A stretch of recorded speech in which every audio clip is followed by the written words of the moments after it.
we are looking at, okay, so you've been doing straight line graphs, yeah? Linear equations. You've done a lot of work. We've spent ages on this stuff now, and it's because it's quite an important thing. And your understanding of the linear equations is so far limited to one particular form, right? What form have we been working in? Yeah. What form have we been working on? Slope-intercept form. Good. Okay. What does that look like? Slope-intercept form generally. Y equals mx plus c, and the m and the c represents, but also what? So m and c could be any number, but m in particular tells me what about it. That's the gradient or the slope, yeah? If I had to explain to someone that didn't know what I mean by gradient, what would you tell them?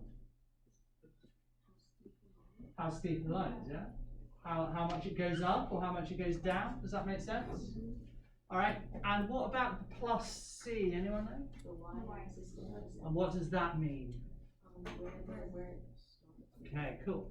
Right. So this is the y-axis intercept, and it's where the line. It actually isn't where it starts because the line goes on forever, right?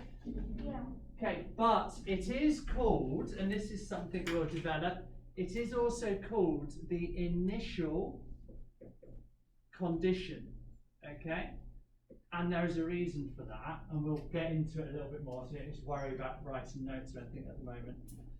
The initial condition, because where it intercepts the y-axis has a special value, and that's when x equals what? Anyone know? So we filled out our tables, didn't we, of the x value and the y value, and then we plotted the points. So what's the x? If I had a table of x and y, let's say it was y equals 3x plus 6, okay? What would appear in my table? What would it go up in? 3, yeah? The 6 is going to be a value in here, yeah? What would the x value be that goes with it? 0. Yeah? Because if you think about it, it makes perfect sense. Because if you've got a graph, a set of axes, yeah, and I put a mark here on 6, that's the y value, yeah? Y is equal to 6. What's the x value? 0. So the coordinate there is 0, 6. Right? So that's why we call it the initial condition, because it kind of is where it starts if we're doing a real life situation. Do you remember when we talked about the phone charging, or kind of how much Mr. Potts gets paid for turning up to your maths lessons? Yeah. You know, I charge you $6 just for turning up, doing no work at all. That's my initial condition, right? Right. That's the condition for me to turn up at all.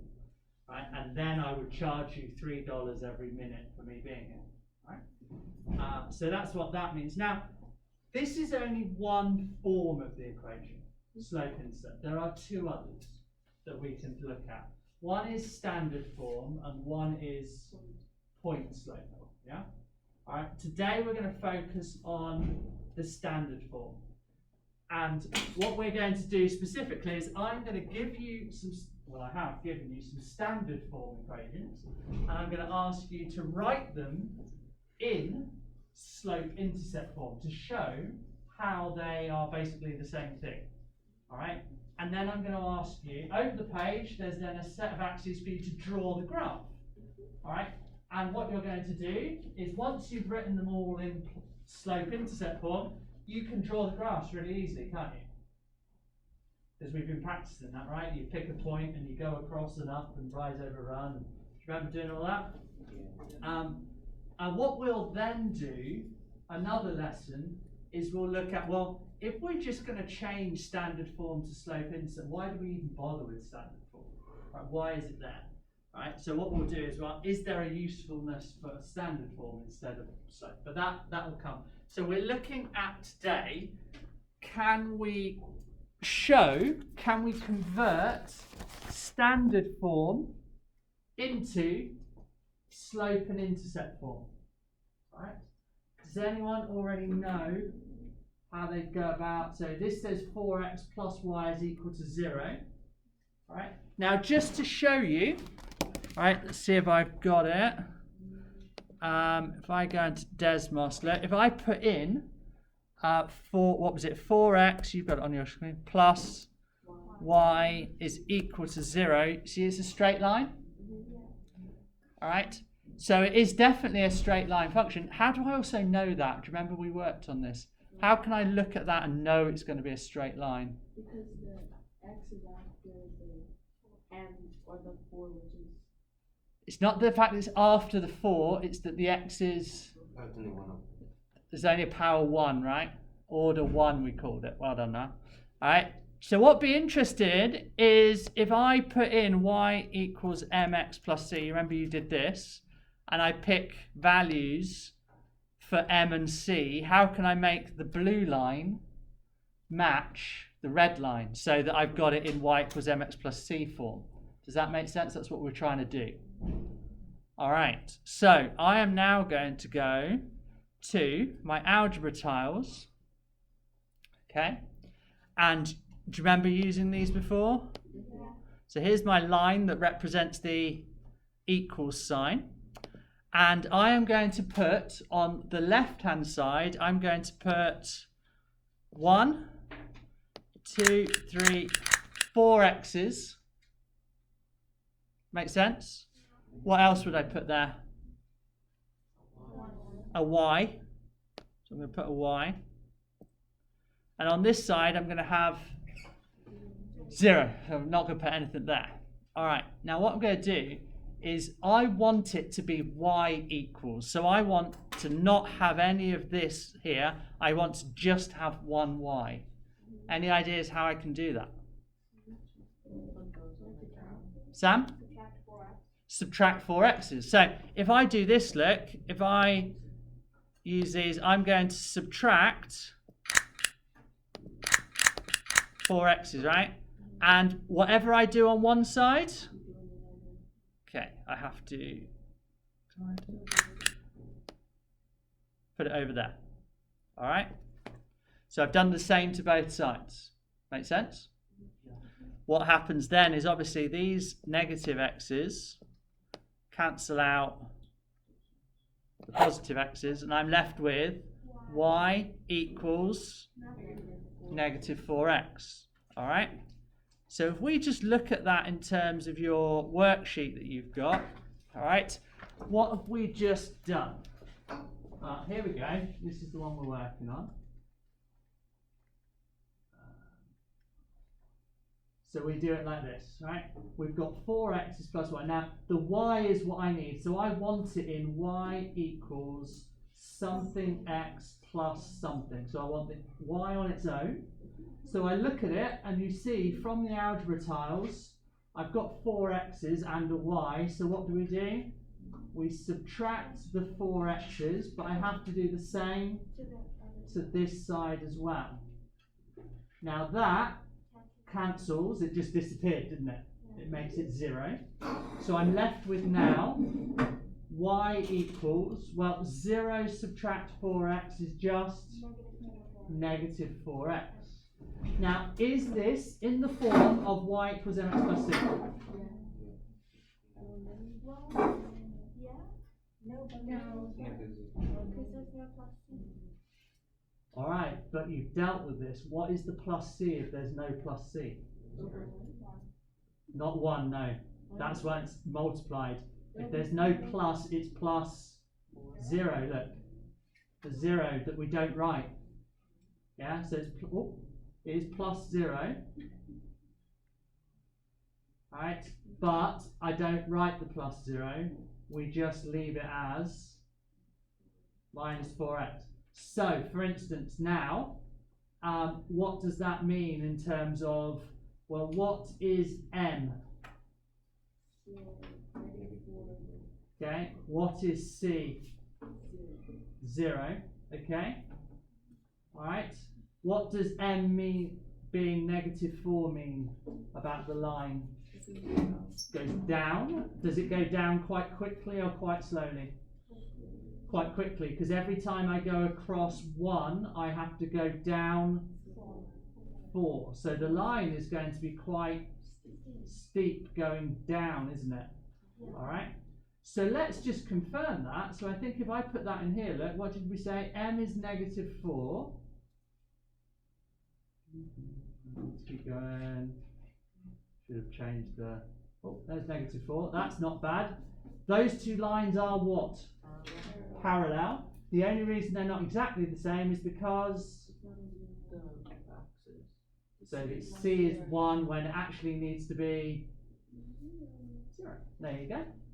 So I can see that if I now change this, just so it's easy to see, if I change M to -4 and get rid of the 0, all right, you can see that those two lines, look, if I close that off, there's the red one, there's the blue one on top.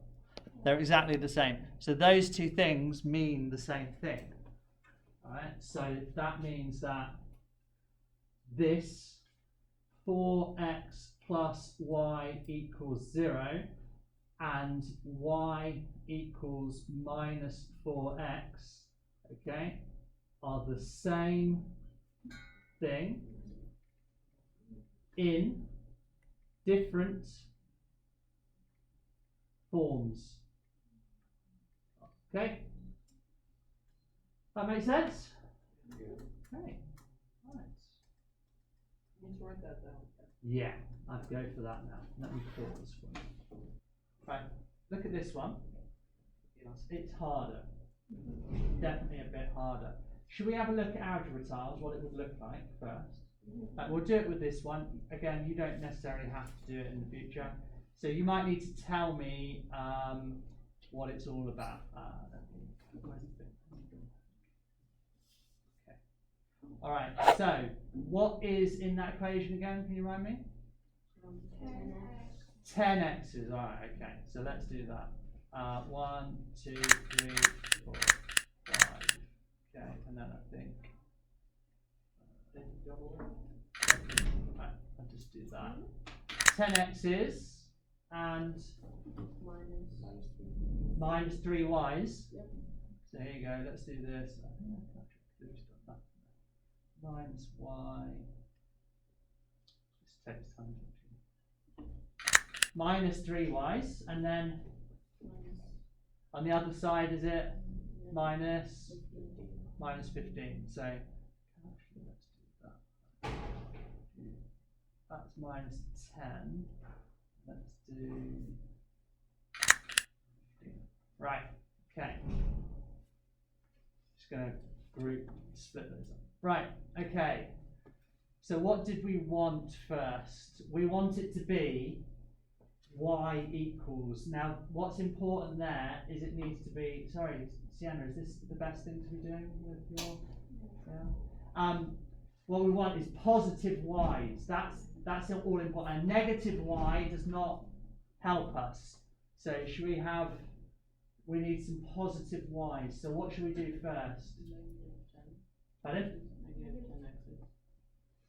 Well, I don't want to do that because that leaves me with negative y's. So actually, the first thing, what you could have done, by the way, saying that, you could have done that, absolutely no problem. It would have just given you an extra step at the end, that's all.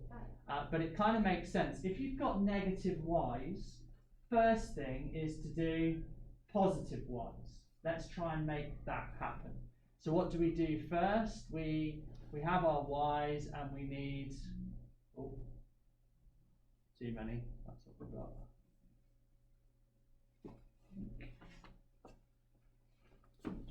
Press delete. Okay, so I've got 3 y's there, 3 positive y's. That gets rid of the negative y's, but what do I have to do? Put the same on the other side. All right. So what do I currently have now? So I had so this was what? How many? 10. Yeah. So these were 10x's. Oh, it's not working so well. Minus 3y's equals minus 15, yeah? But now what have I done? I've added 3, doesn't like that curve. I've added 3y's to both sides. So we'll see that when we do it on our paper. So don't write it down yet. Just see if you can visualize this. So what now happens? Well, obviously these 3 cancel, just like the minus 3y and the plus 3y would cancel each other out, yeah? So if I get rid of that, all right, now what should I do? Well, now I've got positive y's over here, so that's good. But I've got stuff with them, so now what should I do? Get rid of the 15s, yeah? So I've got negative 15s, right? But what do I need to get rid of them? Positive 15s. So let's go for positive 10 there, right? Rubbish. And then let's do another one, right? And then I'm going to highlight all that and copy them and move them over here. Okay. Now what happens? These ones cancel those ones. So what has that done? Well, that has added 15 to this side. Can't write properly. And it's also added 15 to this side, but we've already seen that the adding 15 gets rid of the minus 15. All right. What's the final step?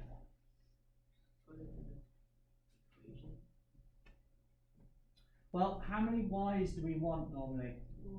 1. So what do we do when we've got 3 of them? Well, we could cancel 2 out, right? How do you cancel 2 y's?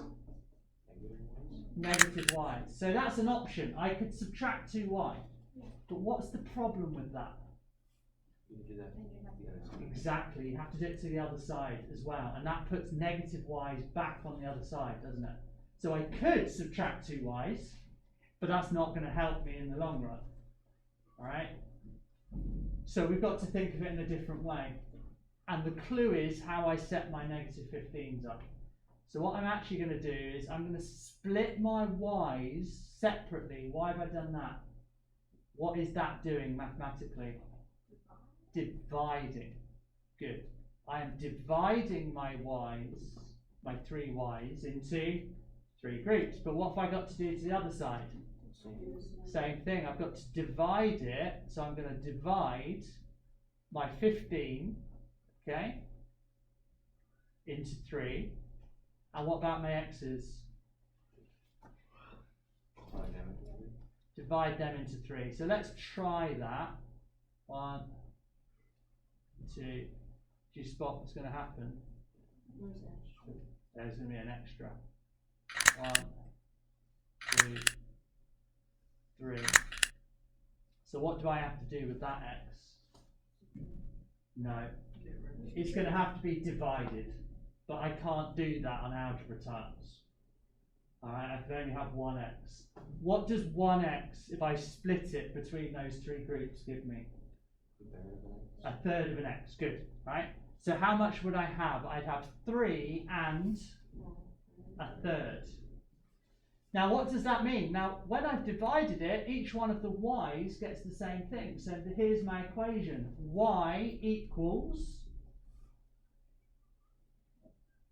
3 and a third x and 5. All right, makes sense? Well, let's see whether it makes sense on paper. All right. So let's see if we can try and remember, what did we do first? You subtracted the ones and Well, we didn't subtract them, we had to. We don't take things. I never take things from one side to the other. Never. I did do what Sam said, which is added the y's. We added 3 y's to both sides. What does that end up being? They cancelled, and I get left with 10 x's, and on this side I've got negative 15 and 3 y's, positive 3 y's. Alright? So the next step, I'm going to change colour just because it's the next step. What did I do next?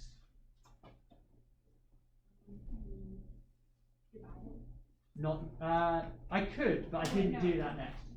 I did what? We added the 15 because I want the y's on their own. So let's add the 15. Why? Because that cancels. But what have I got to do on this side? Add the 15. Okay? So now I'm left with, I'm going to rewrite it the other way, 10 x's plus 15 is equal to 3 y's. Okay. Change colour again. What did I do finally? Divided it by 3. So divide by 3. That leaves me with 1 y. But what did I have to do to the other side? Divide it by 3. Now this is also an important thing. So we ended up dividing the 15 by 3, which gives me 5. But we also, and this is important, it's what people forget, we had to divide the 10x by 3. So how many x's did, sorry, not 2, 3. How many x's did that leave us with? 3 and 1/3, yeah? Okay. Does that make sense? But here's what's nice. Because I want it in y equals mx plus c form, right? What's important about the m? How do we work it out if we see it on a graph? Good. Rise divided by run. So it's quite nice that it's actually in a fraction already. I don't want to turn it into a decimal, and I don't want to turn it into a mixed number. I want to leave it like that. But what I would look at is, can I simplify it? So does 10 divided by 3 simplify to a lower fraction? No, it doesn't. Good. Right, because 10 doesn't divide by 3. So we've actually got, our equation is, now the y's on this side, does it matter? No, I can rewrite it as y equals 10 divided by 3x plus 5. Alright. Do you want to write that? And then we'll have a look on Desmos just to check we're correct. Okay, so can you you'll have to remind me, you've got that in front of you, yeah, the two forms? Alright, so if I go to Desmos, okay, let's switch those two off. What was the first one? 10x minus 3y negative 15. So that's that one. What did we say the other form was? Y equals 10 divided by 3. I just pressed the backslash and it gave me the fraction x plus 5. We good? Okay. There's the red. There's the black one. Red one fits perfectly okay. So we're all good. Now, just before I let you get on, Milo asked me a question, which was a good question. He's like, well, can't we just do it like it was before? Can't we just say that the number in front of the x is the gradient? Is the gradient not just 10 because it's there? Well, can you see how because it's not 1y, it doesn't work like that, yeah? So you can't just say, so that's quite often a question in an assessment, guys, would be, right, to make you think is if I look at the next one, for instance, right, and I say to you, right, what's the gradient of that line? And you'll go, oh, there's a 1 in front of the x, so it must be 1. But you forget that that's not in gradient intercept form, so you can't just read it as gradient intercept because it's not in that form. Does that make sense? Yeah. So you're going to have to work it out. Sometimes there are nice ones where you get lucky and the number is just the gradient. This one's not one of them. All right. But anyway, how do you feel about those two that we've just done? I have a question. Yeah, go on. Question. If it's just 3y's, can't you just divide it by 3? Divide 10 by 3 from the start? Yeah. Very good spot. If all I wanted was the gradient, this would get divided by the number here, yeah? But there is actually another thing we've got to think about. Because if it's a negative 3y, this would just be 10 divided by 3. But if this was positive 3y, it would be negative 10 divided by 3. So it's easier just to work it out until you get used to seeing it. All right, so it's currently 9:55, so you've got 10 minutes. There's a few more questions there that look like the same sort of thing. All right, you'll notice there is here the same questions, but for the graphs, but don't worry about that today. So you've then got another page afterwards, look, with some more questions. So today, let's just focus on trying to rearrange as many of them as you can into gradient intercept form first. Yes, Luke? I just noticed something on the first page. It's 1, 2, 3, 5, 6. Yeah, there is a reason for that. You'll notice, look, that 4 is x equals 5. Why did I delete that one from the rearrange thing, but not from the graphing thing? There's no one. Yeah, so this is not in standard form, and we can't put it in gradient intercept form, but I left it in the graphing because you should know how to graph it, even without that form. So you did notice smartly, I deleted that because I didn't want that involved in the rearranging.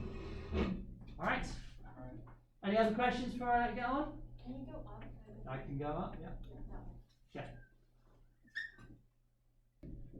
What is it? I just put negative x. Is it not there? Is it what? Is it y equals 3? It's not. 'Cause things can't just disappear. So what do we do? So think about how it would look on algebra tiles. There would be an x, and there would be a y, and on this side there would be -1, -1, negative 3. So what would you do? You want a positive y on its own, so you would subtract an x to both sides, and what would you end up with? Y equals -3 subtract x. Or y equals -x subtract 3, because that looks like what you would normally see, right? As simple as that. Okay? Do it again. Well, that one again. I know, can you explain it again? Yeah, so y, think of it, maybe if we think of it the other way round, let y plus x equals -3. Alright? Are you happy to write it the other way round because it's a plus? So what do? We want y on its own, so we have to get rid of anything that's with it. Alright? So how do we get rid of a positive x? You subtract an x. If you're going to subtract an x on this side, you must subtract an x on that side. Those two cancel out, so you're left with only the y. But on this side, you've now got that. Alright? But if you think about the algebra tiles, you can rearrange them however you like. So I just put the -x first, and then the subtract 3, so I can see it in the y equals mx plus c version. Have we got time to do maybe one more together? All right. This. Alright, this one's actually super easy as well. What do I do first? I'm not going to do minus 2 because this is a positive 2y's. That's fine. Positive y's are good. So what do I need to get rid of? The 7x. How do I get rid of the 7x? I subtract the 7x or put negative 7x. And what do I do to the other side? Subtract 7x. So now I'm left with 2y's equals, if I write it as negative 7x and then subtract 10, but that's 2y's and I only want 1, so I've got to divide, split it, yeah? So therefore, divide it by 2, divide this by 2, and divide that by 2. What do I end up with? Well, 1y equals, so we leave that, good, negative 7 divided by 2x. Right. Why do I leave this as negative 7 over 2? Because it wouldn't be, You can't divide 7 and 2. Well, Without being- you can, you get decimal, but and that's fine. But in the rise over run, if I'm going to graph it, saying negative 7 over 2, so which direction does this line go? Does it go up or does it go down? down. It goes down, doesn't it? Because it's a negative. Alright, and it would be across 2, down 7. Okay, that's what it would look like. Make a bit more sense? We'll definitely have more practice on it. But this is video.